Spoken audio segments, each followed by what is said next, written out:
بسم اللہ الرحمن الرحیم۔ السلام علیکم ورحمۃ اللہ وبرکاتہ۔ روحانی ٹی وی میں آپ کو ویلکم کرتے ہیں۔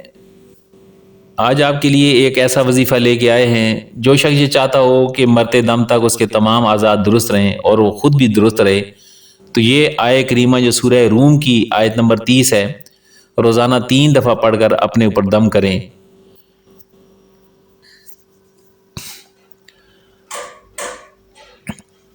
بسم اللہ الرحمن الرحیم۔ فَأَقِمْ وَجْهَكَ لِلدِّينِ حَنِيفًا فِطْرَتَ اللَّهِ الَّتِي فَطَرَ النَّاسَ عَلَيْهَا لَا تَبْدِيلَ لِخَلْقِ اللَّهِ ذَلِكَ دِينُ الْقَيِّمِ وَلَكِنَّ أَكْثَرَ النَّاسِ لَا يَعْلَمُونَ۔ سورہ روم آیت نمبر 30۔ صبح و شام 3 دفعہ ان آیتوں کو پڑھ کر اپنے ہاتھوں پر دم کر کے اپنے پورے جسم پر پھیر لیا کریں۔ انشاءاللہ العزیز آپ کے جسم کا جوڑ تمام اعضاء صحیح سلامت اور تندرست رہیں گے۔ اللہ تبارک و تعالیٰ سے دعا ہے کہ اللہ رب کریم ہم سب کو اس پر عمل کرنے کی توفیق نصیب فرمائے۔ حضرت ابو ذر رضی اللہ تعالیٰ عنہ بیان کرتے ہیں کہ رسول کریم صلی اللہ علیہ وآلہ وسلم نے اللہ تعالیٰ سے یہ روایت کیا کہ اللہ تعالیٰ نے فرمایا، اے میرے بندو، میں نے اپنے اوپر ظلم کو حرام کیا اور میں نے تمہارے درمیان بھی ظلم کو حرام کر دیا، لہٰذا تم ایک دوسرے پر ظلم نہ کرو۔ اے میرے بندو، تم سب گمراہ ہو سوائے اس کے جسے میں ہدایت دوں، سو تم مجھ سے ہدایت طلب کرو، میں تمہیں ہدایت دوں گا۔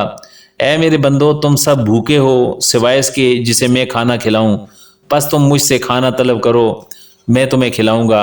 اے میرے بندو، تم سب بے لباس ہو سوائے اس کے جسے میں لباس پہناؤں، لہٰذا تم مجھ سے لباس مانگو، میں تمہیں لباس پہناؤں گا۔ اے میرے بندو، تم سب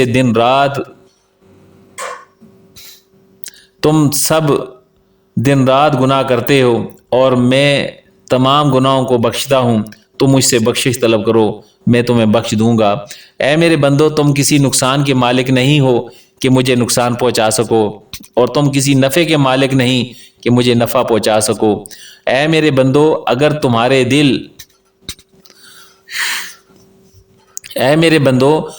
تمہارے اول اور آخر اور تمہارے انسان اور جن تم میں سے سب سے زیادہ متقی شخص کی طرح ہو جائیں تو میری بادشاہت میں کچھ اضافہ نہیں کر سکتے، اور اے میرے بندو، اگر تمہارے اول اور آخر اور تمہارے انسان اور جن تم میں سے سب سے زیادہ بدکار شخص کی طرح ہو جائیں تو میری بادشاہت میں کوئی چیز بھی کم نہیں کر سکتے، اور اے میرے بندو، اگر تمہارے اول اور آخر اور تمہارے انسان اور جن کسی ایک جگہ کھڑے ہو کر مجھ سے سوال کریں اور میں ہر انسان کا سوال پورا کر دوں تو جو کچھ میرے پاس ہے اس سے صرف اتنا کم ہوگا جس طرح سوئی کو سمندر میں ڈال کر نکالنے سے اس میں کمی ہوتی ہے۔ اے میرے بندو، یہ تمہارے اعمال ہیں جنہیں میں تمہارے لیے جمع کر رہا ہوں، پھر میں تمہیں ان کی پوری جزا دوں گا۔ پس جو شخص خیر کو پائے وہ اللہ کی حمد کرے، اور جسے خیر کے سوا کوئی چیز پہنچے وہ اپنے نفس کے سوا اور کسی کو ملامت نہ کرے۔ اللہ ہم سب کا حامی و ناصر ہو۔ السلام علیکم ورحمۃ اللہ وبرکاتہ۔